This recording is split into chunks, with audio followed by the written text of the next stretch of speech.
Nesta edição, o programa TVDH fala sobre o papel do jornalismo nas eleições. Eu, Marcelo Dantas, e a professora Andréa Trigueiro, educomunicadora e especialista em direitos humanos, recebemos o professor Juliano Domingues, jornalista, cientista político e coordenador da Cátedra Luiz Beltrão de Comunicação. Começa agora o programa TV Direitos Humanos. O TVDH é uma iniciativa da Cátedra Unesco-Unicap de Direitos Humanos Dom Helder Câmara, produzido por estudantes de jornalismo do projeto de extensão EducomDH, Educomunicação e Direitos Humanos na Mídia, numa parceria com a Cátedra Luiz Beltrão de Comunicação, o Centro Dom Helder Câmara de Estudos e Ação Social, o Movimento dos Trabalhadores e Trabalhadoras Rurais Sem Terra, o MST, o Centro das Mulheres do Cabo e o Centro de Cultura Luiz Freire.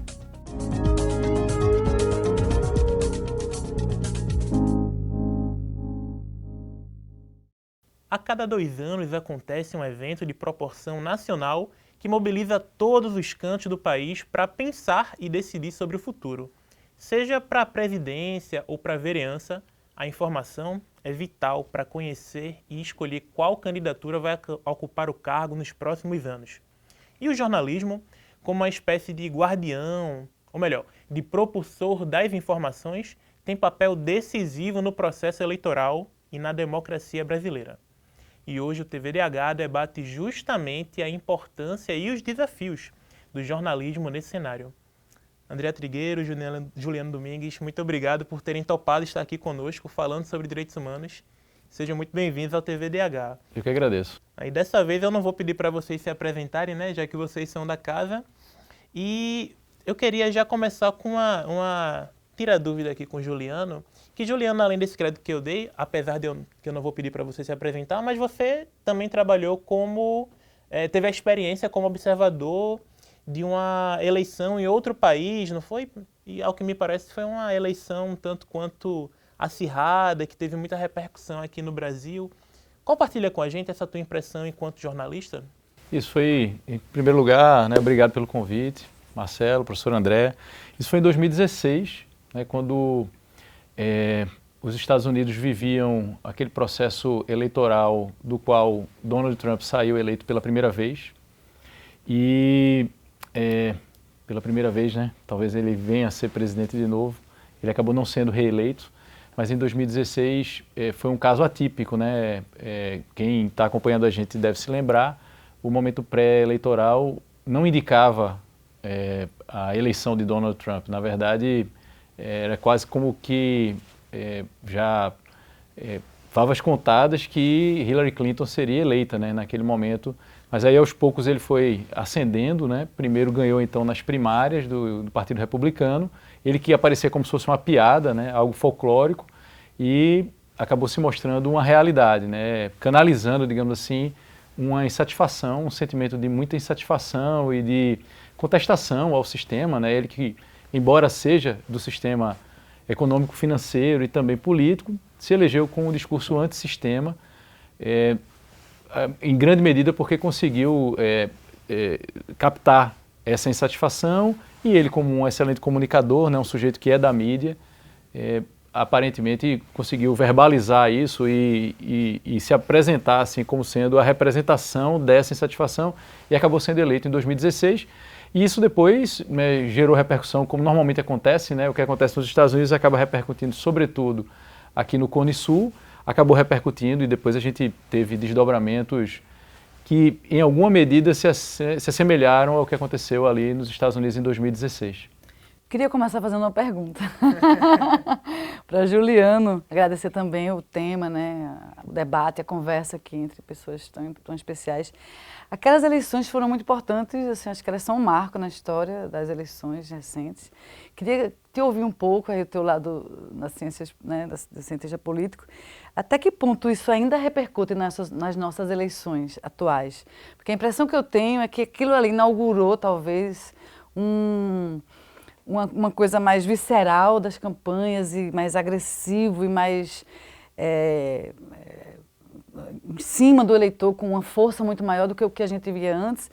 E a minha impressão é que isso, o limite disso foi se alargando. Não sei se essa é a tua impressão. Eu queria que tu trouxesse um pouco dessa reflexão de hoje, essas eleições ainda repercutem, e de que maneira? Repercutem, André, e assim, Essa é uma impressão minha também, mas e é uma impressão que acaba predominando assim, entre observadores, né, investigadores de processos eleitorais. Existe uma expressão que é muito utilizada nas humanidades, nas ciências sociais, que é a ideia do espírito do tempo, né? Naquele momento, em 2016, talvez não fosse tão evidente o que estava acontecendo. Tanto é que nessa experiência, em contato com professores pesquisadores, pessoas com larga experiência assim, de atuação, inclusive na própria Casa Branca, né, a gente teve contato diariamente com estrategistas de campanha, políticos, pessoas que estavam ocupando cargo eletivo, e a impressão que se tinha era que o que estava acontecendo ali ainda estava longe de ser desvendado. Assim, as pessoas não tinham aparentemente uma noção do que estava acontecendo. Mas havia aí a ideia do espírito do tempo, né, que ali apareceu o Donald Trump, aqui no Brasil depois foi Bolsonaro, agora na Argentina tem Milei.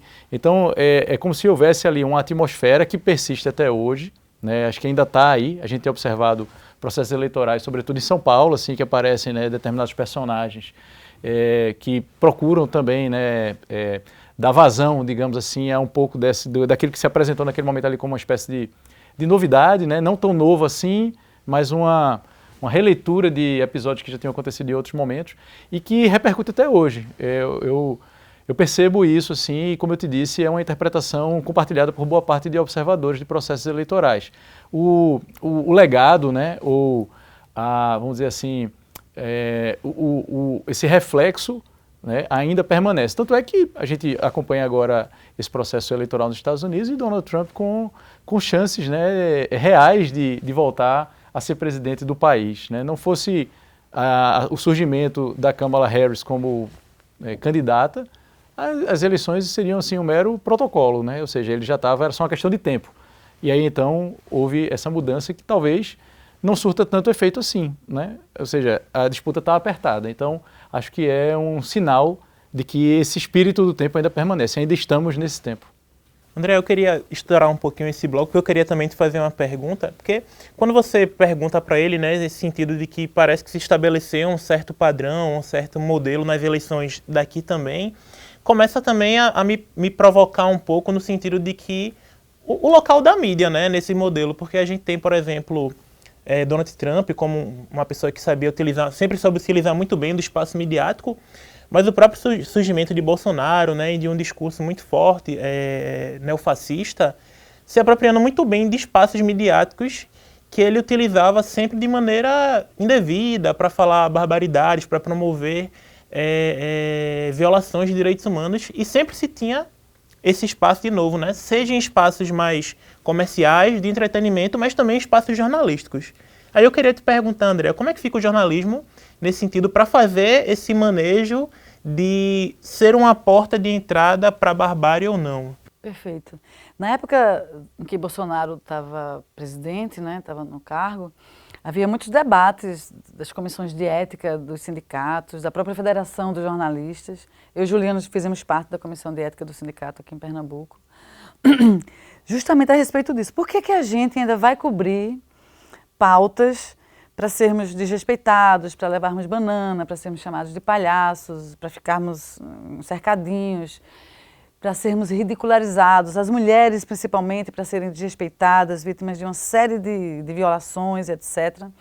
Por que a gente se submete se no próprio Código de Ética a gente tem a possibilidade de nos negarmos a fazer esse tipo de cobertura? Porque infringe a nossa dignidade. E sempre foi um debate, porque, por exemplo, alguns veículos entendiam que não deveríamos ir, principalmente os de mídia independente, que tinham um pouco mais de autonomia financeira, política, etc. Os veículos mais tradicionais acreditavam que deveríamos ir porque era um serviço à população, etc, etc. Mas, se você reparar, houve um tempo em que os veículos da grande mídia também começaram a se ausentar, né, se darem ao direito de não estarem nessas coberturas. Esses dias aí, não sei quando o programa vai ao ar, mas esses dias aí eu vi um comentário bastante interessante que era: nós estamos fazendo com Marçal o que fizemos com Hitler um dia, ou seja, dar espaço, chamar para os debates, chamar para as entrevistas, chamar para as conversas, para ter esse lixo que eles entregam, né, nas suas participações. E por que a gente faz isso? Veja, Eu acho que é um debate polêmico, eu acho que alguns veículos podem estar preocupados com a audiência, porque infelizmente essa audiência alimenta, né, a partir da publicidade, esses veículos, e tem também interesses econômicos e políticos dos veículos. Eu defendo que a gente não deveria ir, acho que a gente deveria lançar mão dessa cláusula, eu já fiz isso em outro momento da minha vida, mas eu sinto também que a empresa também vai determinar às vezes se o funcionário vai ter essa liberdade ou não. Não sei como é na maioria das empresas, onde eu trabalhava eu tive esse espaço, mas também acho que falta às vezes um pouco de raça, assim, um pouco de coragem, né? Um pouco de ousadia de nossa parte, de enfrentarmos essas situações.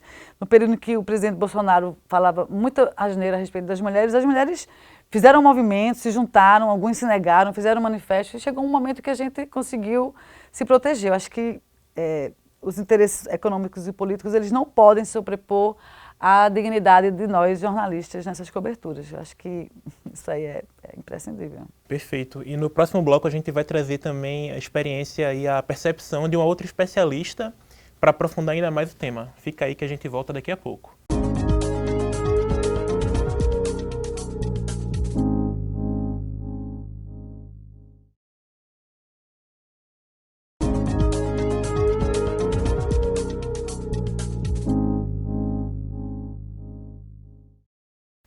Estamos de volta com o segundo bloco do TVDH, que nesta edição fala sobre o papel do jornalismo nas eleições.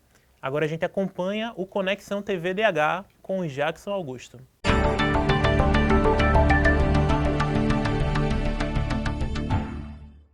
Em tempos eleitorais, a máquina de fake news que atua nas redes sociais aumenta exponencialmente, enfraquecendo o processo democrático.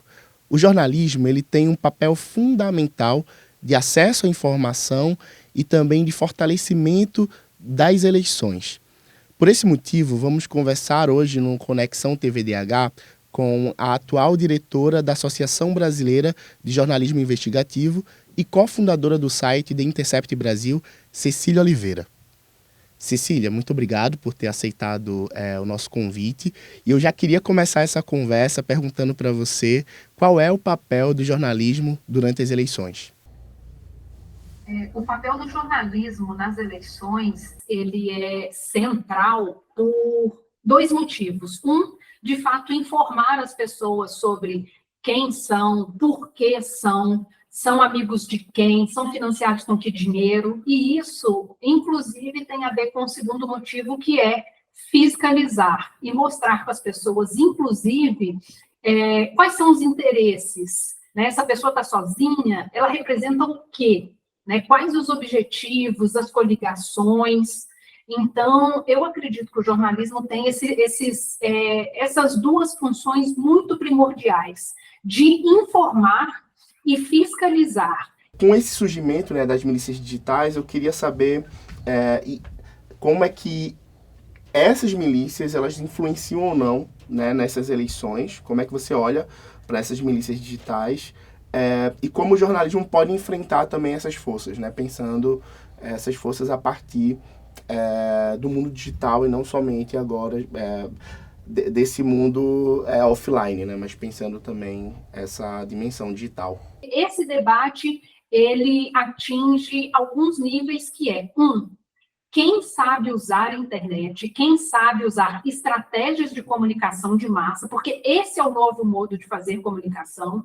E a gente precisa, inclusive, falar sobre regulação das big techs, né? Porque a gente está, inclusive, aqui no meio de uma situação extremamente específica, que é o banimento da plataforma X, o antigo Twitter, no Brasil, porque houve uma série de violações e o Poder Judiciário, né, que é isso, zela pelas nossas leis, pelas nossas regras, pelos nossos regulamentos todos, não conseguem conversar com essa empresa multinacional que simplesmente não quer se sujeitar à legislação nacional, que é onde todos nós, né, se submetemos. Quais são os nossos desafios, né, que a gente tem, né, enquanto campo jornalístico, né, nessa era de informações tão rápidas, né, e também essa avalanche de informações ao mesmo tempo, que a gente precisa checar de uma maneira muito quase instantânea.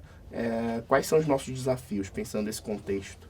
Os desafios da imprensa em relação à cobertura ao vivo né, das eleições é entender que estamos em 2024, não podemos fazer debates eleitorais como em 1980, 1990, não faz o menor sentido, né? E isso fica muito claro quando a gente observa, por exemplo, o debate eleitoral que teve em São Paulo, onde tem um candidato influencer que domina perfeitamente as ferramentas de internet. E aqui nós temos 2 pontos.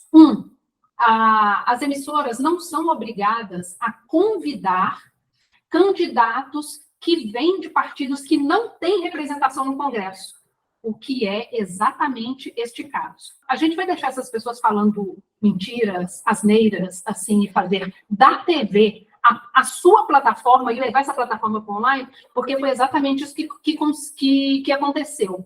E isso a gente precisa analisar sob 2 perspectivas. A imprensa realmente se importa com o que ela está fazendo? Porque, assim, ela não precisa convidar todos esses candidatos, mas ela escolhe qual desses candidatos ela quer trazer. Ela podia trazer outros que também não têm representação no Congresso e nunca trouxe, mas trouxe esse que tem uma plataforma online muito grande. E aí a gente precisa se perguntar por quê. Esse primeiro bloco a gente acabou se antecipando, né, com alguns assuntos. Foi bom porque deu aquela esquentada, mas ao mesmo tempo ele faz uma ponte, né? A gente começou falando da experiência de Juliano como observador na primeira eleição de Trump. Em dado momento, Cecília fala sobre um debate que Donald Trump também estava presente, e aí traz um elemento novo, assim, né? Nesse sentido que é dentro desse campo da desinformação, do discurso de ódio, das fake news, das mais informações. Isso é muito levado também para os debates e o jornalismo está precisando se atualizar para fazer uma espécie de verificação dos fatos em tempo real, né? Porque uma coisa é você divulgar nas suas redes, mas quando você divulga em canais oficiais, aquilo pode estar trazendo um novo peso, né? Como se aquela emissora estivesse balizando aquela má informação ou aquela notícia falsa.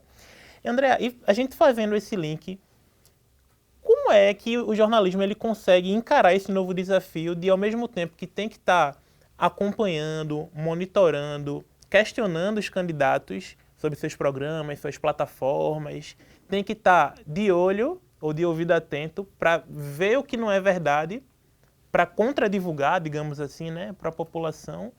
E como é que fica nessa situação, né? O jornalismo, ele divulga informação, ele atua para combater a desinformação, os dois. Como é que se dá essa discussão hoje no campo jornalismo e também nas universidades? Eu acho que isso está muito presente no mercado, né? Acho que a academia ainda está observando. A gente tem, desde que o jornalismo existe, muitas mudanças advindas de vários campos, por exemplo, a tecnologia interfere, mas também a própria organização social interfere, o momento político interfere nas nossas práticas, nas nossas formas de produção, nas nossas formas de consumo também de informação. Acho que foi um desafio gigante esse que chegou para a gente, que é, no meu tempo, né, como alguns dizem, há 20, 30 anos, você era muito responsável pelo que você dizia, mas teoricamente tinha uma confiança na fonte, você tinha uma confiança que a fonte estava falando a verdade. E quando a gente, por algum motivo, intuía que não estava falando a verdade, a gente não tinha tanta dificuldade de checar aquilo, era mais fácil checar aquilo. Não estávamos nesse processo de desinformação, embora no jornalismo a gente já tinha barriga, né, que é uma expressão para uma informação equivocada que foi publicada, a gente corrigia, mas esse processo de desinformação não tinha como existir hoje. O fato é que havia outras dinâmicas. Hoje a gente tem mais essa, que é checar o que o outro está dizendo. Não só o que eu estou dizendo como jornalista, mas checar em tempo real o que a minha fonte está respondendo. E se a gente vai para o campo político, para o campo das eleições, infelizmente, isso virou uma prática muito comum. E infelizmente isso virou uma prática de muitos que estão em diferentes campos, às vezes até opostos. Então, você tinha as eleições com textos apócrifos, né, aqueles panfletos apócrifos com algumas mentiras que não tinham fonte, mas o que a gente tem hoje é esse desafio gigantesco de desmentir aquela mentira em tempo real. Para o jornalista é mais uma atribuição, né? Eu lembro de uma amiga jornalista na época que chegaram as câmeras para os repórteres de impresso, além de fazer a entrevista e fazer a matéria, gravarem entrevistas em vídeo com o celular. Isso era, a minha amiga dizia, olha, isso é impossível para a gente, como é que eu posso? Hoje a gente tem esse desafio, fazer a checagem.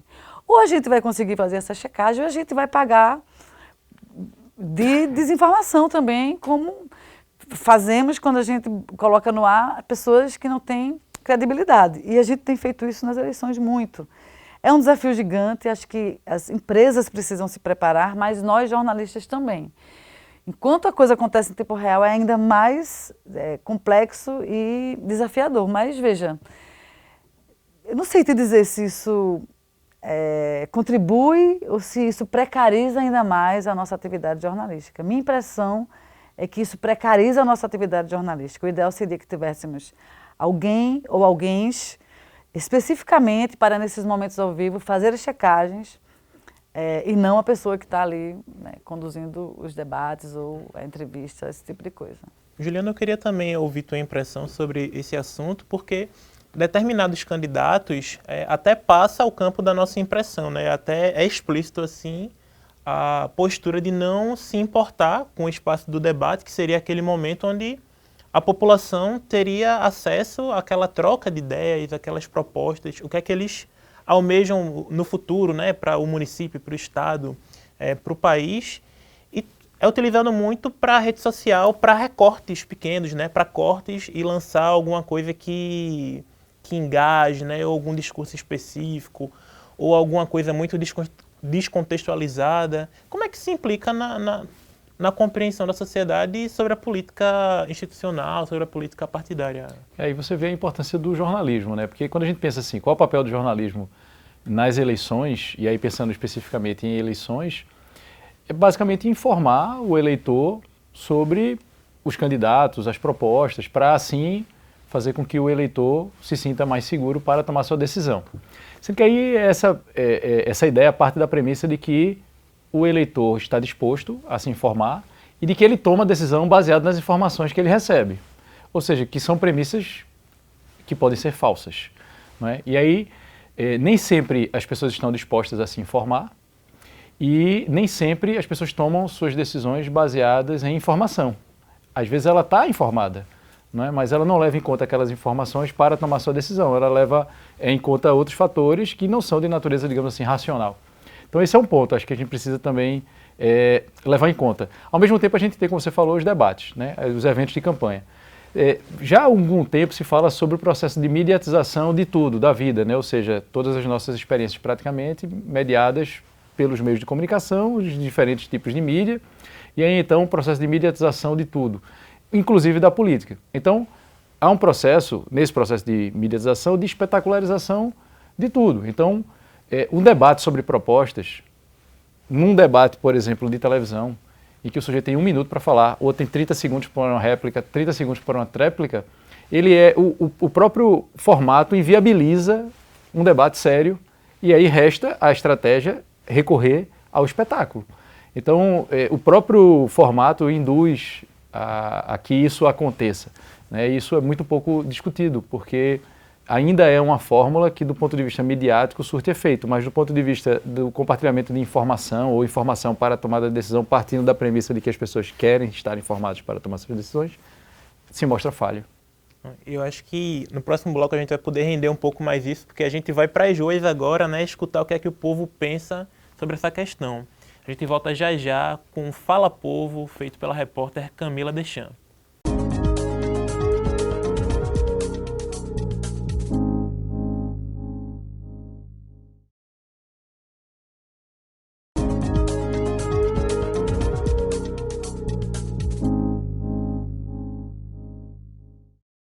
Estamos de volta com o terceiro bloco do TVDH, que nesta edição fala sobre o papel do jornalismo nas eleições. Agora vamos ouvir o que dizem as ruas. É hora do quadro Fala Povo com Camila Deschamps.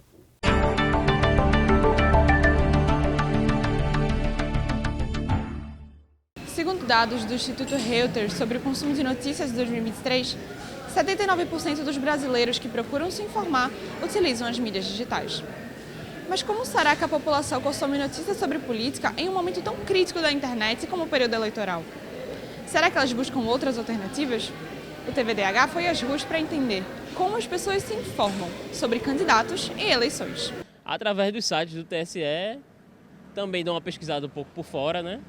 Para saber os projetos que eles fizeram.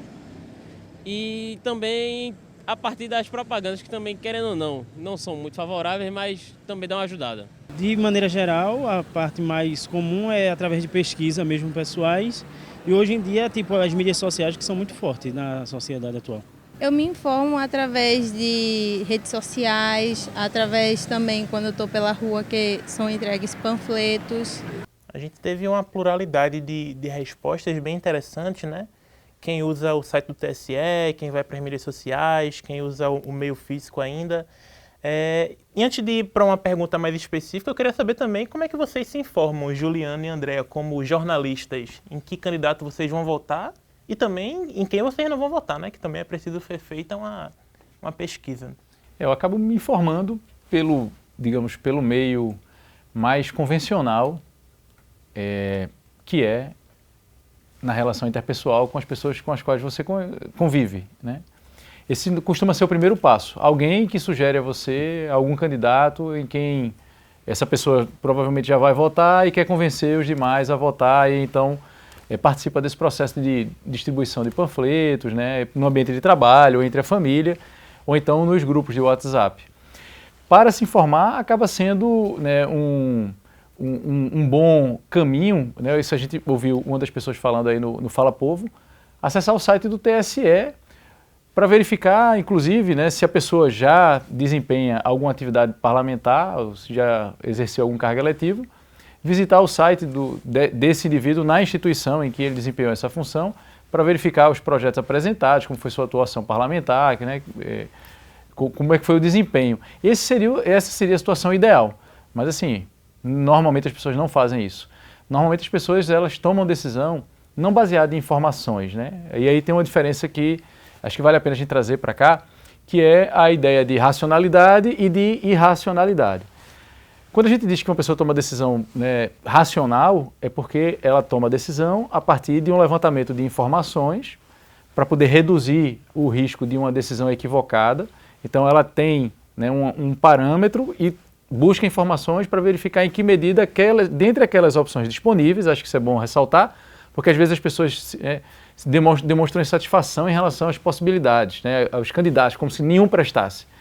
Mas, na verdade, são as opções disponíveis. Então, a gente busca, ou deveríamos buscar, a melhor opção, levando em conta as nossas preferências, dentre aquelas opções disponíveis. É como se uma pessoa fosse a um restaurante, a um bar e abrisse um cardápio. E então ela vai ter que escolher entre aquelas que estão disponíveis, né? Você não vai chamar o chefe da cozinha para dizer, eu quero agora um prato que não está aqui, você vai preparar para mim agora. E não por isso o restaurante é ruim ou o chefe é incompetente. Então, se a gente fizer uma analogia, é mais ou menos isso. Então, assim, essa deveria ser a situação ideal. E assim, então, eu tomaria uma decisão racional. No entanto, normalmente as pessoas não tomam decisão assim. Seja qual for a decisão.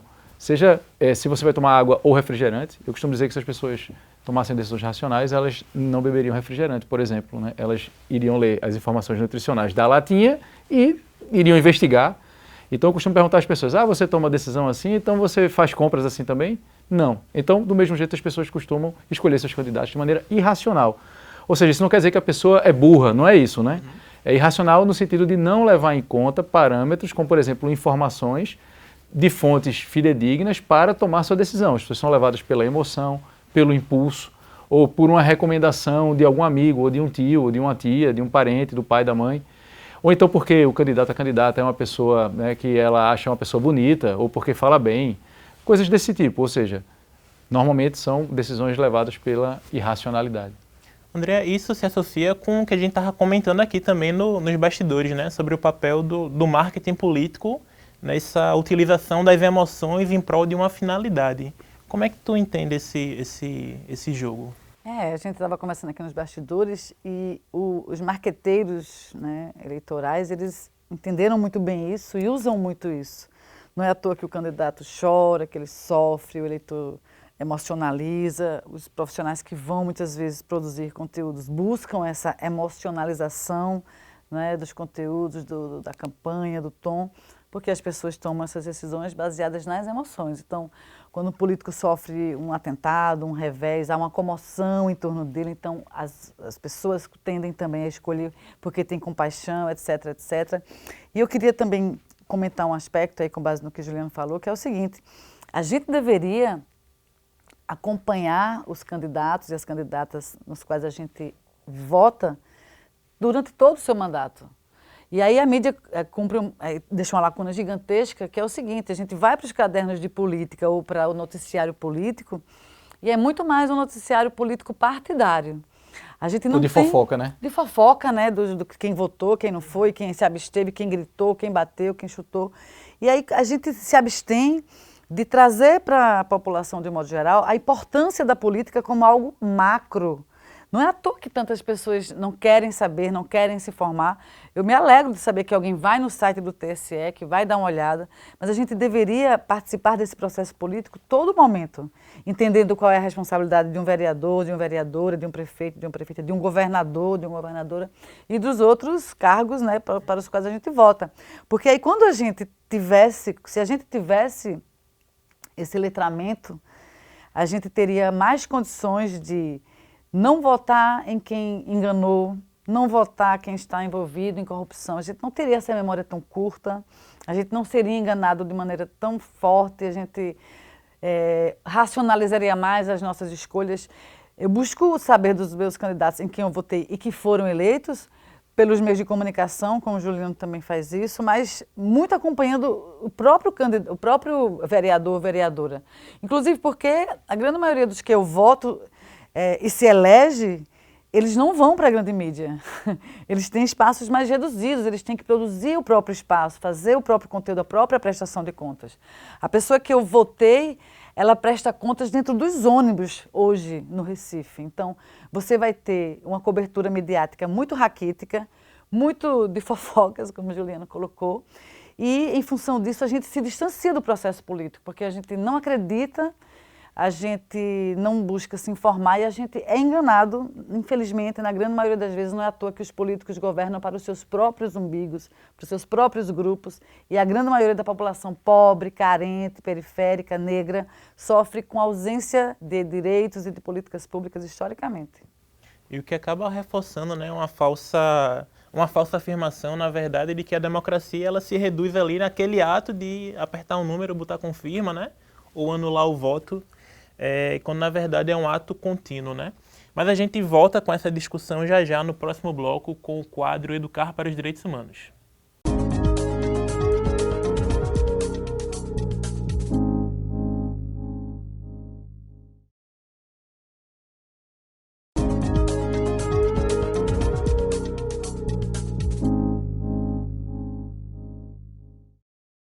Estamos de volta com o quarto bloco do TV Direitos Humanos, que nesta edição tem como tema o papel do jornalismo nas eleições. Agora, Juliano Domingues e Andréa Trigueiro respondem a uma pergunta enviada por quem acompanha nosso programa.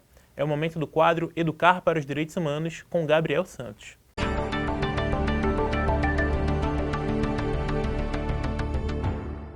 Na era da informação instantânea e das redes sociais, o papel do jornalismo nas eleições tem se tornado cada vez mais complexo.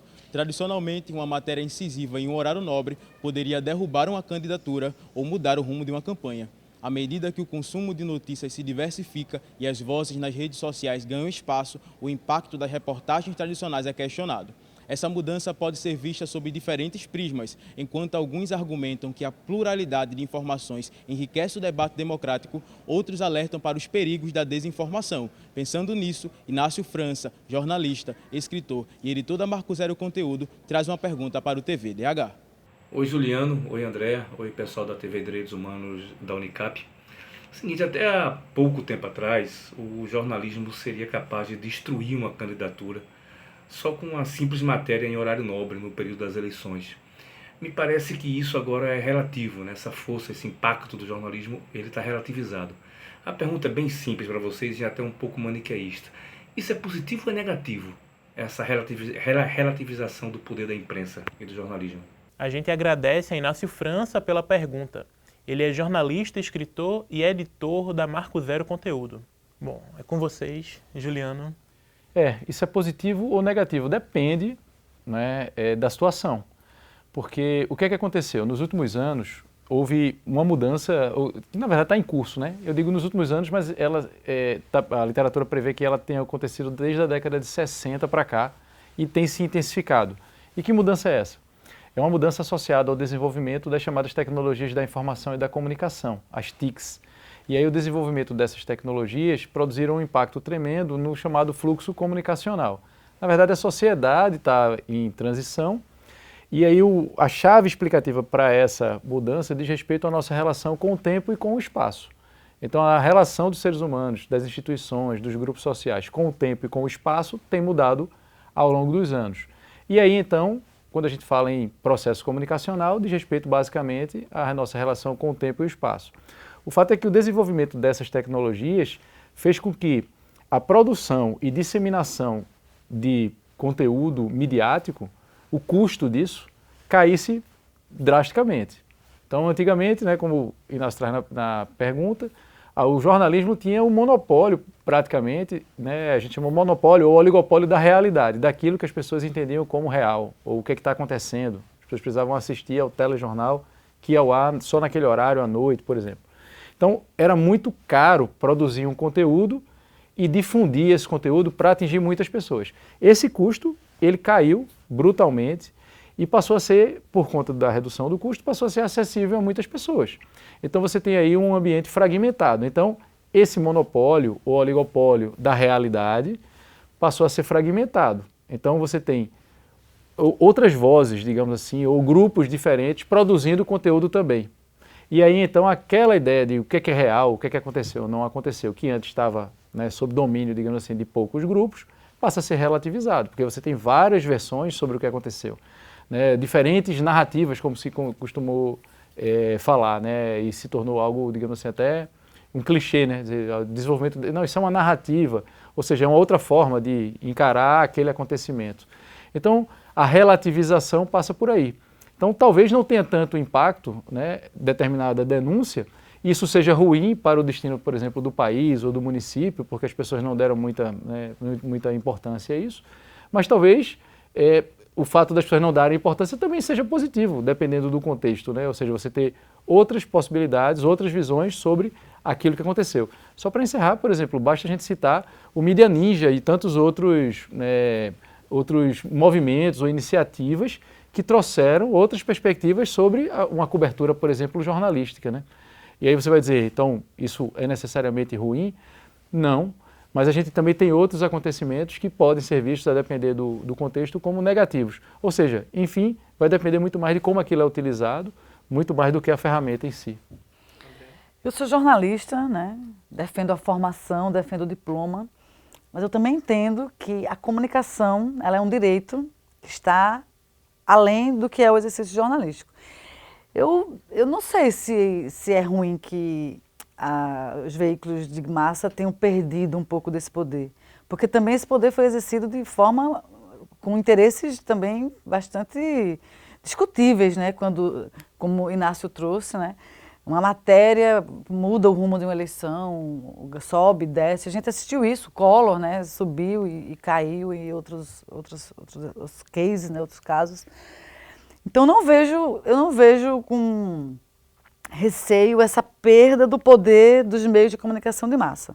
O que eu vejo com receio, e aí eu acho que é muito ruim, é que quando essa democratização da produção do conteúdo, ela acontece, porque é o que a gente acabou vivendo, cada um produz seu conteúdo, né? Você democratizou a produção do conteúdo, mas quando isso acontece com um grupo que não tem uma educação midiática, que não entende o papel da mídia, que não entende a responsabilidade que o jornalismo faz, porque é treinado para isso, né? De checar, apurar, técnicas para escrever, produzir, comunicar nas diferentes linguagens.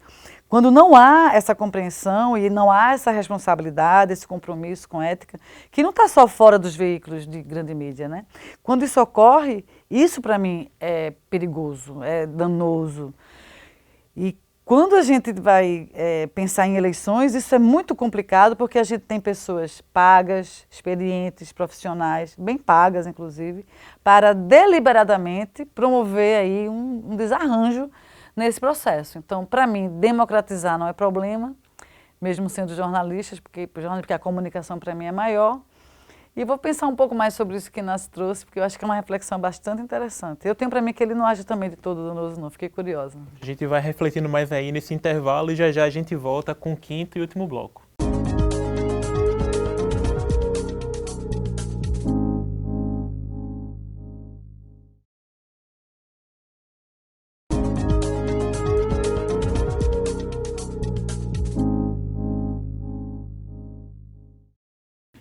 Chegamos ao quinto e último bloco do programa TVDH, que nesta edição fala sobre o papel do jornalismo nas eleições.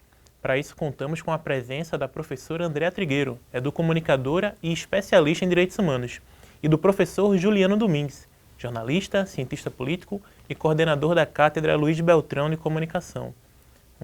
Esse último bloco é o momento da gente tentar amarrar algumas pontas que ficaram sobrando, né? Sempre é pouco tempo para falar de tudo que a gente quer, e eu percebi aqui nas conversas de bastidores que tem uma vontade de a gente retomar a discussão sobre plataformização da política. Começar com o André, que estava colocando essa vontade para a gente colocar nesse meio de campo aí sobre jornalismo e eleições. Uma conversinha aqui também de bastidor. Mas antes de se despedir também, quero que vocês façam um jabá de vocês, para o pessoal saber onde é que encontram mais do que vocês escrevem, do que vocês fazem. Uma conversinha aqui de bastidor, acho que o Juliano até tem mais condições de falar, que é justamente esse fluxo, né, das campanhas que foram muito para as redes sociais digitais e essa plataformização mesmo da política. O próprio ex-presidente Bolsonaro, ele se comunicava com as pessoas pelo Twitter, né, pelo antigo Twitter. Então a gente vai ter uma vida digital, né, nas plataformas muito grande, a vida política desses políticos. E aí a gente também precisa chamar para a responsabilidade as grandes empresas, as grandes plataformas, né, as big techs, que no Brasil ainda não tem uma regulação adequada. É um debate gigante, esse envolve vários interesses, mas isso também é preciso que a gente fale, porque as pessoas que consomem também não têm um letramento. Elas também sofrem todas essas estratégias de persuasão, de convencimento a partir desses espaços. Então, tem a parte que cabe ao jornalismo e tem a parte que cabe à indústria, né, às empresas que lidam com isso. E que são espaços cada vez mais presentes no nosso cotidiano, né? E cada vez mais cedo também. Muito, perfeitamente. Juliano? Então, o que tem acontecido é algo que normalmente acontece quando surgem novas dinâmicas, né, que é um processo de aprendizado. Tanto por parte de quem utiliza essas ferramentas, né, no caso a gente que está acompanhando a gente, as pessoas de uma maneira geral, mas também das instituições perceberem aquilo que costuma se chamar de externalidades, né, que é basicamente o efeito colateral ou uma consequência, às vezes não intencional, negativa do funcionamento de algo. Então, por exemplo, é quando a gente pega um remédio e ali diz assim, os efeitos colaterais, né? Você toma um remédio para uma coisa, mas ele pode causar alguma outra coisa. Então, um pouco isso. O que a gente tem observado é que as instituições cada vez mais têm percebido, a partir das evidências que têm surgido por conta das investigações científicas, né, que têm sido realizadas, as externalidades, ou seja, as consequências negativas dessas ferramentas, inclusive para processos eleitorais, que é o nosso tema aqui, e para a fragilização do jornalismo, né? Então, diante da percepção de que determinado setor da economia, e aí para a gente falar em regulação econômica, causa determinadas externalidades, ou seja, consequências negativas difusas e que causam prejuízo tanto para indivíduos quanto para a coletividade, é papel do Estado estabelecer determinadas regras para que essas externalidades ou sejam eliminadas ou sejam reduzidas. Um exemplo clássico é a indústria do tabaco. Então, quando o cigarro surge, isso está na história, né?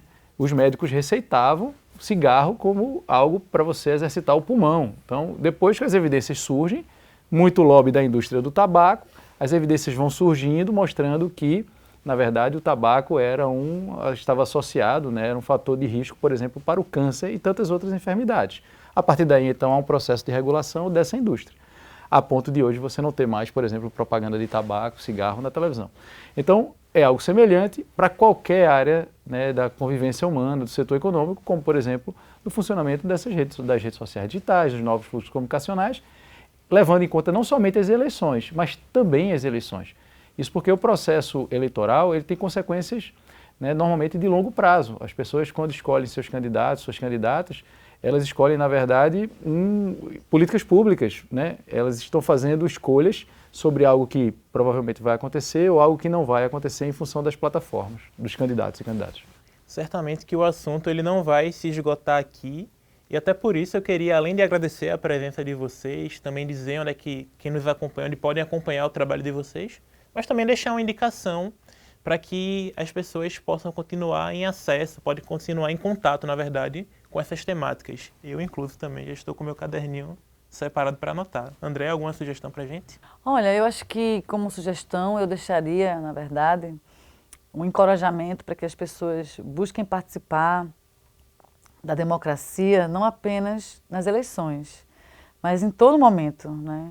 A política está presente na vida da gente do acordar ao dormir, porque se tem energia elétrica, se tem água encanada ou não tem, se tem saneamento, se tem escola, trabalho, transporte, segurança, tem política. Então, é preciso que a gente tenha interesse pela política, se informe da maneira mais adequada, nas fontes oficiais, nas fontes que são independentes, a partir das próprias fontes, né, primárias, as pessoas envolvidas nisso, para que nós não sejamos enganados.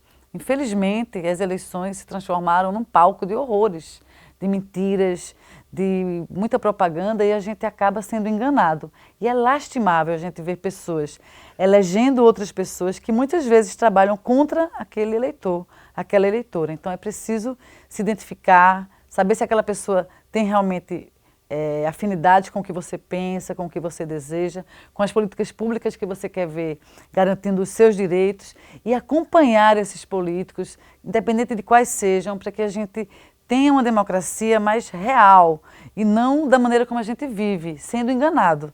Então, eu deixaria essa dica e também sigam os perfis do EduComDH, da TVDH, do Expressão Livre, que são programas sobre direitos humanos, nos quais a gente tenta falar sobre esses temas. No mais, é isso, e agradecer também pelo debate de hoje. A minha recomendação é muito simples, mas ao mesmo tempo eu considero muito importante, que é que as pessoas consumam jornalismo profissional, sério, rigoroso, comprometido com o interesse público, e cada vez mais se torna fácil você encontrar essas opções, né? A gente falou aqui sobre essa fragmentação das fontes de informação, né? Que não há mais esse oligopólio, digamos assim. Lógico, sobre os fluxos informacionais, sim, mas há muita gente produzindo conteúdo de qualidade, então se informar e consumir sobre quem produz conteúdo jornalístico de qualidade. Agradeço mais uma vez pela presença de vocês.